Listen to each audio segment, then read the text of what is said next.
Şirince Otogar'a geldik. Hiç değişmemiş buralar ya. Şirince değil. Selçuk Otogar, Şirince değil. Şöyle küçük bir otogar işte.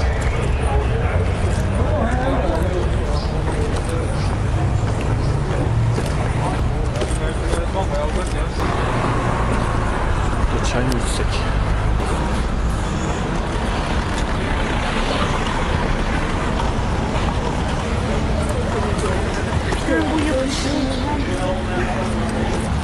Şimdi Saint John Kafe diye bir yer varmış burada. Saint John Kilisesi mi ne vardı? O Saint John denilen adam da İsa'nın zannedersem 12 havarisinden biri. O Saint John Kilisesi de Efes harabelerinin içindeydi yanlış hatırlamıyorsam. Daha önce geldiğimde tesadüfen görmüştüm o harabelerden biraz ileride.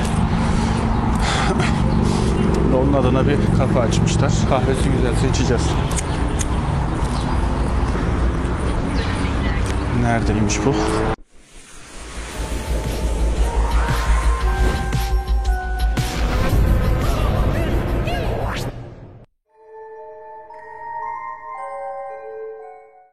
Şimdi Halil diye bir arkadaşla konuştuk. Telefonu kapattım. Ne yapıyorsun? Video çek falan filan dedi de. Şimdi Halil burası senin için bak. Seninle tam burada şu anda konuşuyordum. Telefonu kapattım. Birazdan kalkacağım. Bak Şirince burası. Bak gördün mü? Aman pardon Selçuk. Niye ben şu Selçuk'ta Şirince'yi karşılıyor bakıyorum. Bak böyle bir yer. 360 derecede çektim. Şurası otogar. Arka tarafından dolaştım geldim şimdi ben. Birazdan da şu tarafta bir kafe varmış. Bir kahve içmek farz oldu. Canım çok kahve çekiyor şu an. Hadi bakalım yola koyulalım artık. Ben Şirince'ye gideceğiz. Kamp yeri ayarlayacağız. İşte. Herhalde Saint Jean mıdır bu araba? Niye böyle demiş?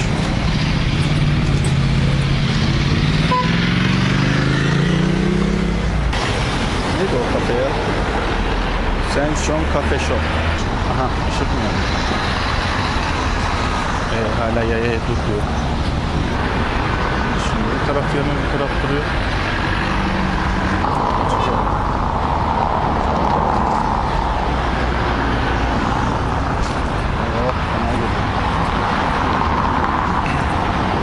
Neyse kurallara uyalım. Şimdi burada yavaşlıyorlar.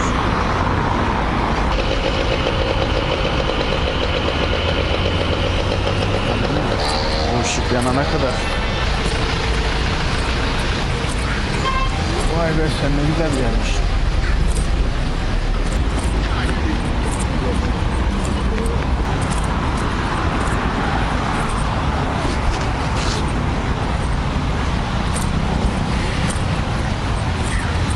Ahmet Ferahlı Parkı.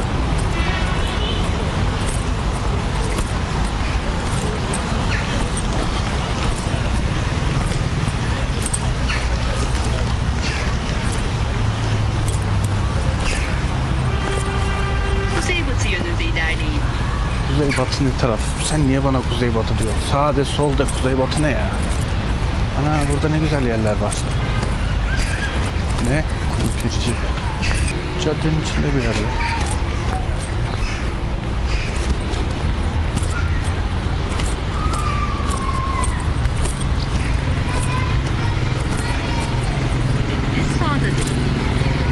Sağda cami var, cami. Saint John Cafe Shop dediği yer camide mi acaba? İroniye bak o zaman. Sağda cami var.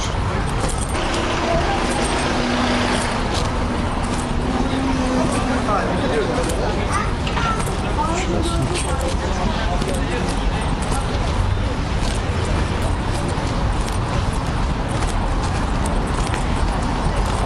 Sağda dedi solda çıktı burada boş.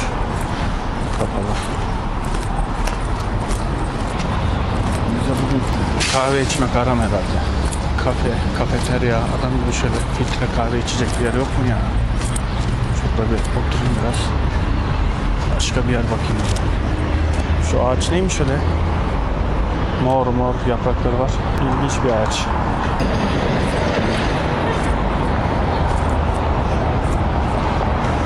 Arkadaş güneybatı ne tarafta? Şu ağaç ne? Ne ağacı?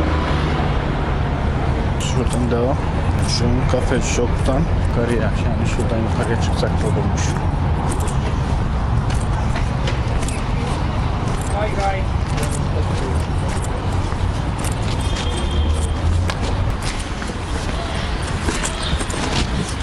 Az önce beni turistim sandı. Ben mi yanlış anladım? Şu turistiz de geldi, turistiz. Biz de bana ne gezer? Homeros pansiyon. Gecelik ne kadar acaba?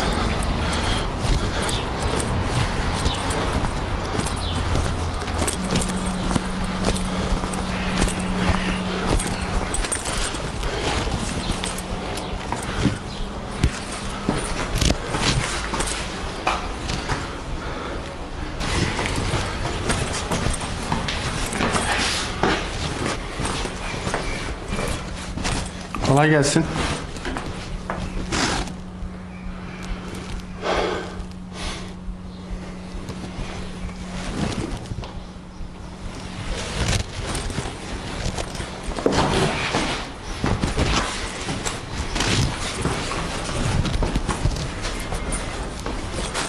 Kolay gelsin. Bir şey yok mu? Yok mu? Okay. Okay. Thank you.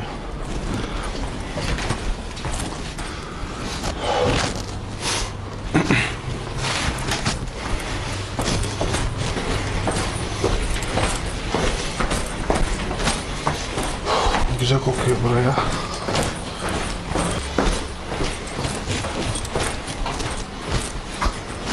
Telefon edelim bize.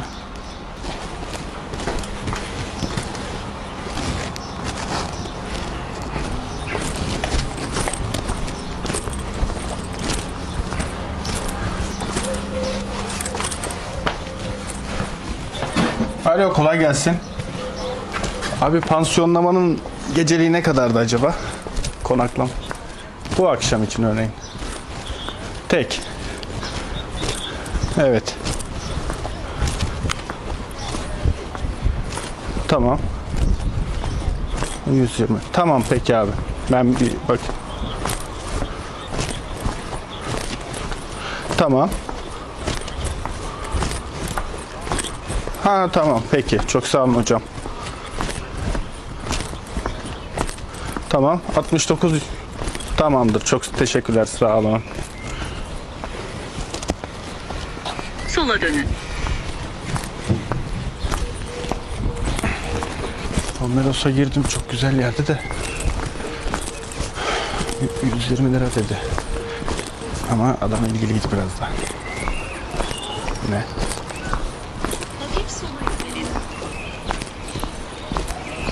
Kolay gelsin. Burada bir kafe gibi bir yer varmış, biliyor musunuz? Ne kafe? Valla kafe yazdım da. Antony mi öyle bir şey? Bir saniye. Anton Kalinga.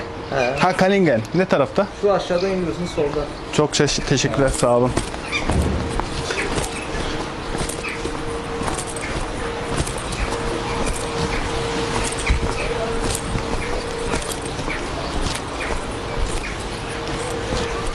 Burası mı? Ha? Burası mı? Yok orası ayrı o aşağıda. Bunun aşağısında solda ben. Tamamdır. Peki sağ olun. Çok şirin yerler değil mi ya?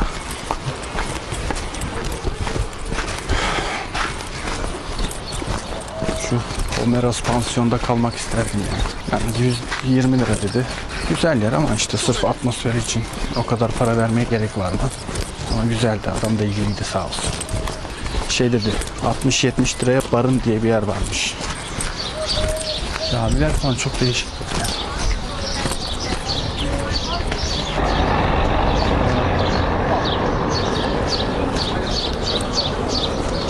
Ben İsa Bey Camii'ne gelmiştim burada. Mimarisi çok değişik bir camiydi. Yani bizim mimari gibi değil, böyle sanki Arap mimarisiydi. Emevi Camii. Üstüne Kalinger. Sola dönün.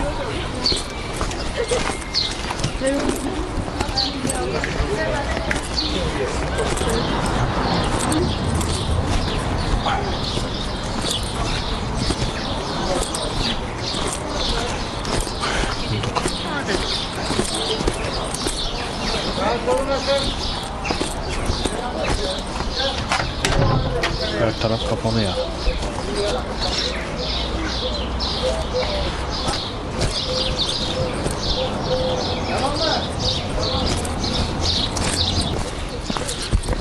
Şu buralarda İsa Bey Camii vardıydı ya. Daha önce geldim diyordum. Orayı bulabilirsem. Galiba tesadüfen oraya geldim. Şurada da bir kilise var. İsa Bey Camii'nin içine gireyim. Mimarisi çok değişik. Onu da konuşacağız. Daha sonra öğrendim ben. Ha şurada.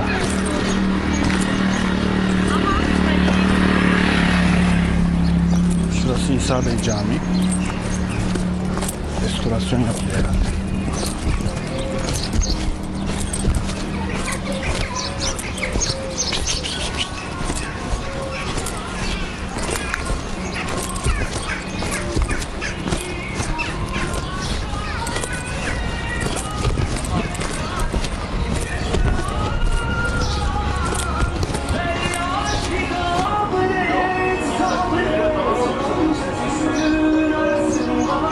İçeride de yer var mı ustam?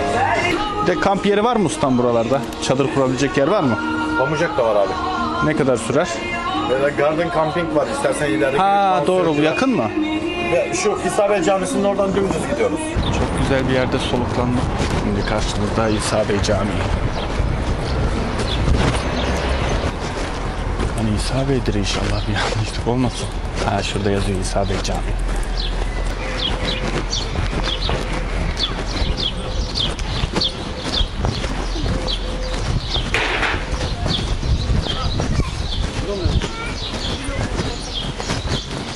Şuna bak. Ne haber küçük küçük? Gel. Senin misin? Niye ya? Gel hadi peşime. Bunun bir avlusu vardı. Nereden giriyordu? Burası da kapının girişi. Düğün nişan diyor. Normal resme müsaade ediyorlar.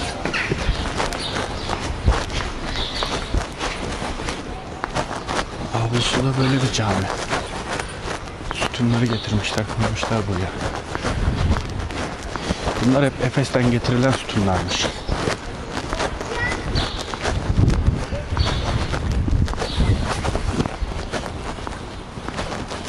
Ben buraya ilk girdiğimde böyle bir Emevi camisi falan gibi bir şey sandım.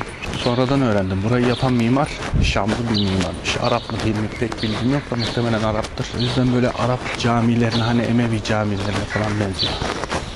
Aydınoğulları Beyliği döneminde İsa Bey 2. Beyliğiymiş, neymiş. İşte o yaptırmış ya da onun adına yapılmış. Aydınoğulları Beyliği'ni de mimari anlamda böyle Arap etkisi çok fazlaymış herhalde. O yüzden camide böyle değişik.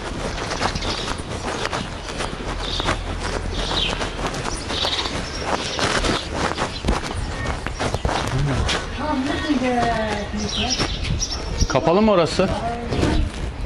Kapalı mı orası? Kapalı var. Ha. Diğer taraftan Tamam, sağ olun.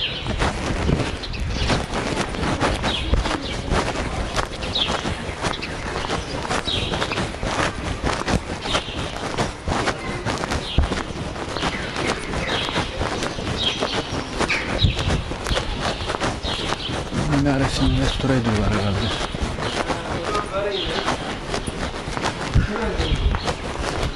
İki üç sene önce gelmiştim buraya. Çok bir değişiklik yok. Zaten tarihi yapı ne kadar değişik olabilir ki?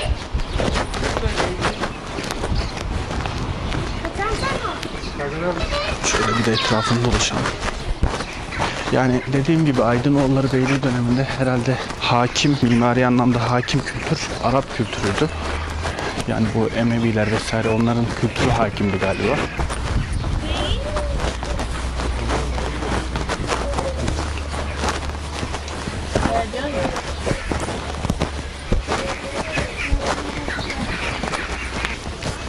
Ne diyordum ya, cümleyi bitiremedik. Aydınoğulları Beyliği'nde herhalde mimari anlamda Arap kültürü hakimdi. Ya da İslamiyet'e yeni kabul ettiklerinde dönemlerde camiyle ilgili pek bilgileri yoktu. Yeni de kabul etmiş sayılmazlar. 1200'lü yıllar sonuçta. 11. yüzyıl, 10. yüzyıl. Biraz bilgileri olması lazımdı ama Selçuk'ta gezdiğimden beri bütün camiler böyle Arap havası var, Arap mimarisi havasında.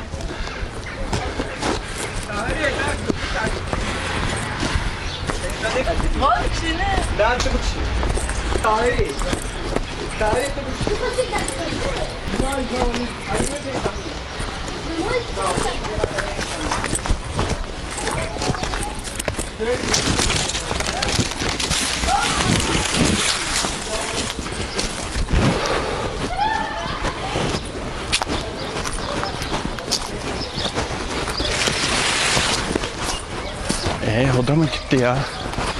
Yok, orada kapı koymuşlar. Bu yukarısı da Saint Jean Kilisesi mi? Öyle bir şey. Bayağı büyük bir kiliseymiş burası. Şimdi harabeleri var. Turistler geliyor. Biraz hani nevi kutsal yer gibi. Hac yapıyorlarmış gibi. Buradan ziyade zaten Meryem Ana evi var aşağıda. Meryem Ana Kilisesi. Oraya hac yapmaya geliyorlar. Oraya gelmişken buraya gelip de istavros falan çıkarmadan durmuyorlar demek. Bunlar da çok güzel yere yapmışlar.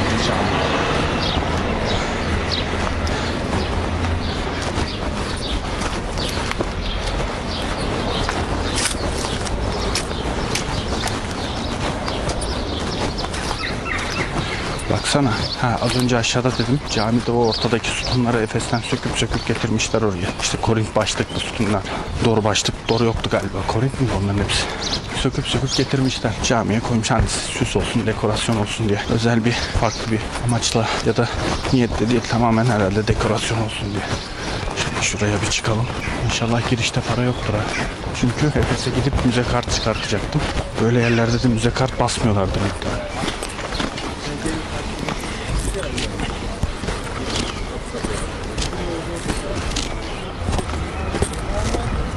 Alparslan Camii. Camiler böyle küçük küçük burada ya. Mescit tarzında. Siktir paralı ya.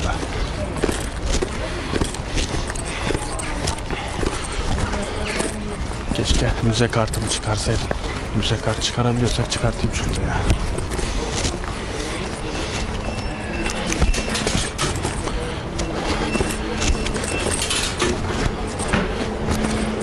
Kolay gelsin. Merhaba. Müze kart çıkartabiliyor muyuz? Tabii. Öğrenciyim ben. Öğrenciyim. Kimliğim yok da belgem var. Tamam, olur. Ne kadar öğrenci? 30 TL. Kimlikle birlikte alacağım. Tabii. Ben Efes'te çıkartacaktım da. Biraz yıprandı ama. Göstereyim. Fotoğrafta vereyim mi? Kimliğinizdekini kullanacağım. Tamam. İyi herhalde o da.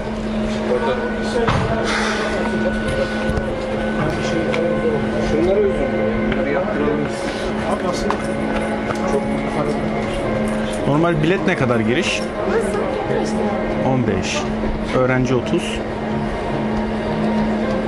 kart 30. Normal 70 değil mi? Ha, tamam.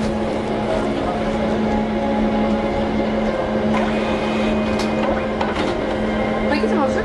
Nakit olur. Vereyim.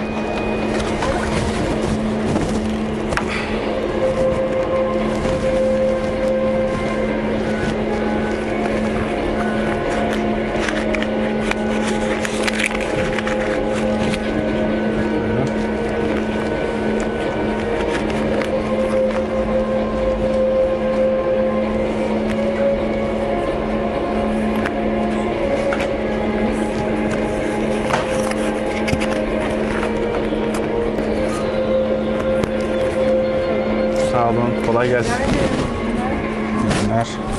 Bu kadar kolay işte. Muhterem burası değil. Şuraya mı oturtuyoruz? Ha vallahi okudum.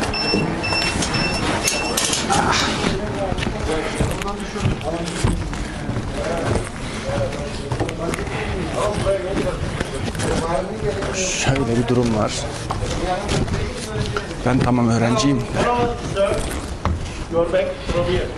Ben Türk'üm abi ya. Şeyinizi buradan geçsin, o zaman şurada yan tarafa bırak. Abi şimdi ben bunu çıkartacağım. Tamam. Onu mecbur çıkaracaksın. Zaten onunla içeri girilmez. Öyle mi? Bırakacak mıyız? Tabii bırakacaksın yani. Bunu. Ha tamam. Büyük ebatta çanta ve lizme benzeri. Ha tamam. Taşımı koyacaksın içeri. Vallahi iyi oldu abi, size emanet ederim ben de. Bunlar çıkış zaten burası. Çok büyük, girmeye de bilir. Tamam geçin size. Şunu da vereyim. Tamam.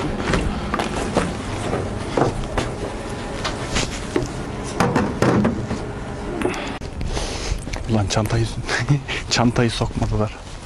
Allah razı olsun. Ve beni herkes turist sanıyor. Ben diyorum işte ya, Avrupa'yı bir tipim var. Yani böyle yerlerde hep turist muamelesi görüyorum. Esmer kavruk bir şey değilim. Arada bir gönlümü okşuyor ama lakin ki öyle değildir. Şimdi olay şu. Ben öğrenciyim de kayıt yenileme yapmadım. Pasif durumda olabilir diye korktum. Pasif olup olmadığında hakkında emin değilim de kayıt yenilemeyi unuttum. Ona rağmen bir nevi kumar oynadım gibi bir şey. Öğrenci kimliğim. Hani pasif olmuş da olabilir. Galiba pasif olmamış ki verdiler. Çünkü sorguluyorlar galiba. Neyse işte öğrenciliğimle ilgili sadece kayıt yenilemedim. Öyle söyleyeyim. Açıktan devam ediyorum böyle. Hobi olsun diye okuyordum. İşime yaradı bak. Ha burası muhtemelen sunak yok ya. Sunak ne arar kilisede? Ne lan? Tapınakla karıştırdım. Sunak falan sunak mıdır? Değildir de. Şöyle sütunları var. Bunlar neymiş mesela? İyon başlığı mı oluyor bunlar? Restoratör, mimar, arkeolog arkadaşlar. Yanlışım varsa düzeltin şimdi. Ben çok uzun zaman oldu okulu bırakalı. Sonra da meslekle ilgili iş yapmadım. Ya ulan çantamı aldıkları için o kadar mutluyum ki. Ne ya? Ben de buraya çıkıyor da sonra bu tarafa gidiyor sandım. Duvar örmüşler. Enteresan bir mimari. Ya hiç yazı belge falan da yok.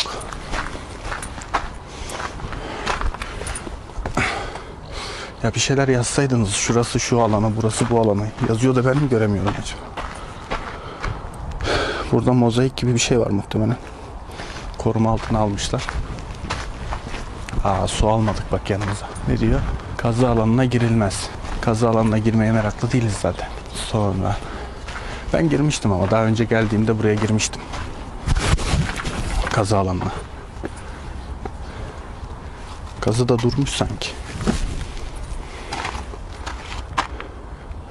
Ya şunlar ne güzel yapılarmış ya. Keşke yıkılmasaymış. Bunların da büyük çoğunluğu zaten şeydir. Efes'ten gelen mermer sütunlardır. Çünkü o dönemde Efes'in hakim olduğu dönemde paganlık ön plandayken daha sonradan Hristiyanlık ön plana çıkıyor. Paganlık pek dikkate alınmıyor artık. Yani paganlık bitiyor zaten. Putperestlik. Putlara tapma, Zeus'a tapma. Onlar bitiyor. Onlar bitince de hani o dini yapıların bir değeri kalmadığı için yeni geçilen dini yapılar için bunlar harcanıyor. Belki de daha sonradan yeniden yapılmıştır bu yapılar, bilemem.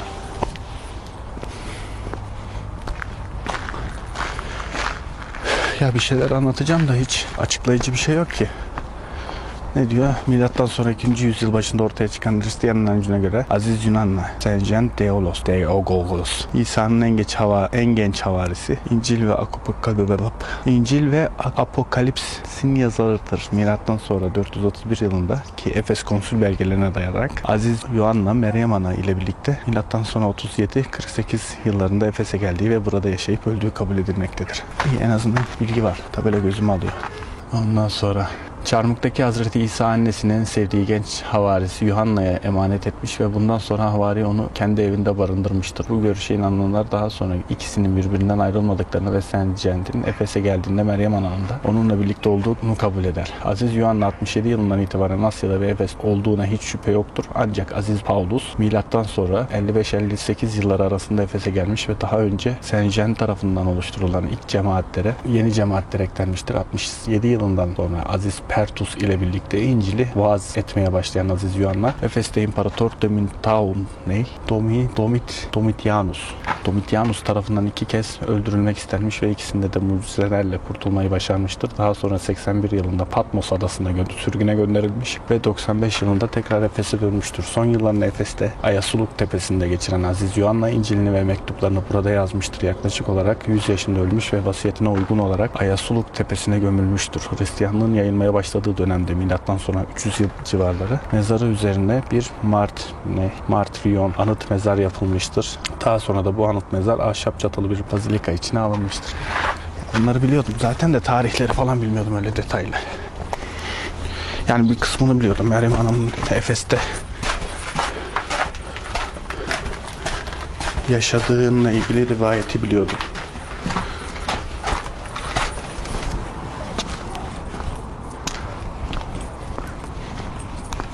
Meryem Ana'nın Efes'te yaşadığıyla ilgili rivayeti biliyordum. Ama tarihleri bilmiyordum. Tabi bilmiyor olmak tahmini bir şey söylemeye engel değil. Yani İsa 30 yaşında öldü. İsa'nın 1 yaşında olduğu sıfır dönem miydi neydi işte. Milattan sonra 30'lu yıllar işte. İsa öldükten sonra diyorsa 30-31 yaşında öldürüldü herhalde. Tarihler çok da önemli değil. Sonradan buraya geliyorlar. Burada Hristiyanlık adına bir şeyler yapıyorlar. Vaazlar veriyorlar. Cemaatler, tarikatlar kuruluyor. Tarikatlar işte hepsi kendini dine adadığı için bir dönem sonra Efes'te öğrencileri vesaire halka Hristiyanlığı anlatıyorlar. Burada konser mi varmış ya?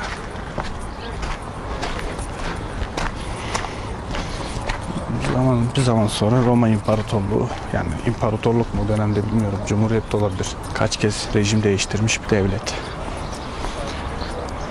Romalılar Hristiyanlığı benimsemeye başlıyor. Bu da zaten milattan sonra 300'lü yıllara denk geliyor galiba. Yanlışım olmasın. Bu aşağıda ne var acaba? Aşağıya gelebiliyor muyuz ki ya? Burada konser mi var? Ha bak, burada da İsa Bey Camii'nin en tepeden görünümü. Şunlara bir sorayım bakayım ne var burada.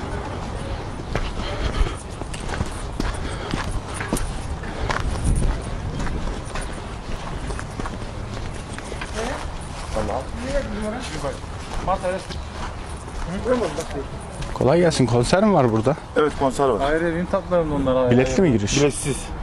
Ücretsiz yani. Ücretsiz. Ne zaman? 9'da. 9'da. Buyurun gelin. Kimin konseri? Dingil Ceylin'in.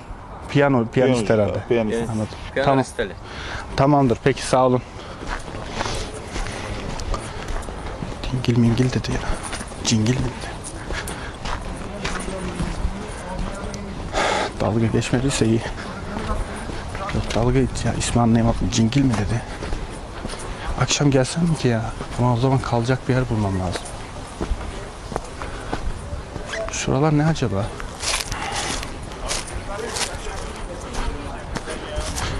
Japon turistler ya da Koreli. Onlar için kutsal zaten burası.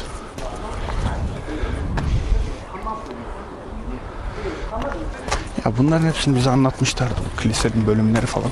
Kendi mesleğimizi yapmadığımız için hep unuttuk sonradan bunları. Bura neydi ya? Bura neydi ya? Burayı unuttum ben.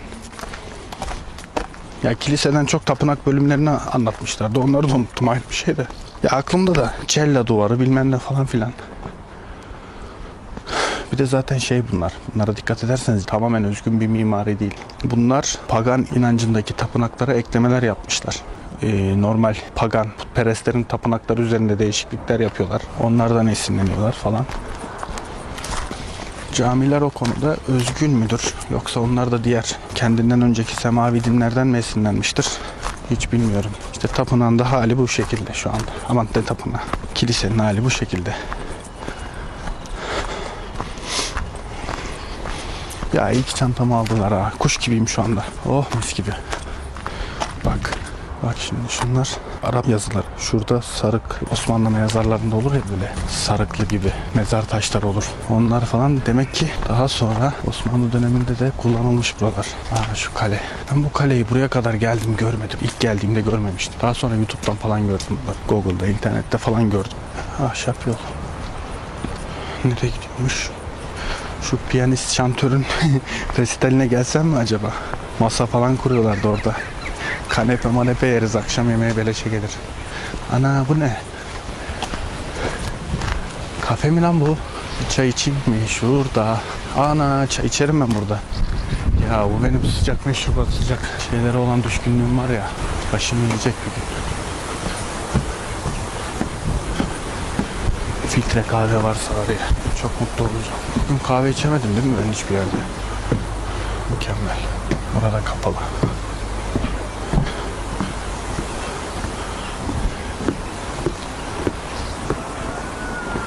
Şuraya bak ya. Burası kapalı mı ya? Kapalı abi. Açılmayacak herhalde. Yok, açılmayacak abi. Yeni gitti görevden. Ha, öyle mi? 6'da mı paydos ediyorlar? 6'da bırakıyorlar. 5'te bırakıyorlar, toparlayıp kaçıyorlar. Ha, anladım. Bir fotoğraf çekebilir misiniz ya bana? Abi. Alan manzara çok güzel. Manzara güzel gerçekten ya. Hoşuma gitti. Eyvallah, sağ olasın. İyi akşamlar. Olmuş. Ay, tuvalet var. Ulan beleş mezar bulsam içine gireceğim. Tuvalet de hiç iyi. Yani tuvaletim yok. Tuvaleti görünce tuvalete giresim geldi. Şu kaleye girilmiyor herhalde buradan ya. Aslında telin üstünden falan atlar geçerim de hiç gerek yok. Ne gerek var? Yarın zaten Efes tarafına geleceğim. Bunun öbür tarafı da Efes benim bildiğim kadarıyla. Ha bir de şöyle bir şey var. Bu traktör ne?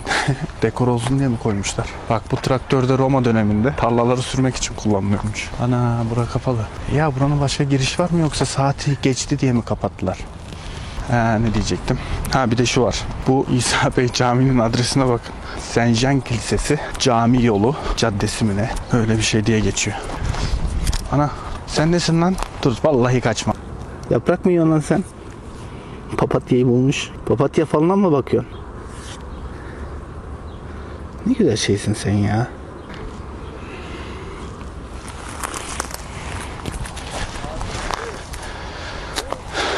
Ben böyle bir tane şey Antalya gezisinde gördüm. Kapıyı açtık otobüsün, minibüsün. Dinlenecektik. Su falan alacaktık. Ya bir baktım yere taş gibi duruyor. Aldım elime, herkesi korkuttum ondan. Korkuyorlar ya kaplumbağadan. Sevimli hayvan kendi halinde. Ağzı gaga gibiydi ama. Şimdi fark ettim onu da. Buralar ne acaba? Buralarda kiliseyle alakalı mı yoksa? Farklı galiba. Piyanist gelmiş. Prova yapıyor herhalde. Biraz çekeyim şunu.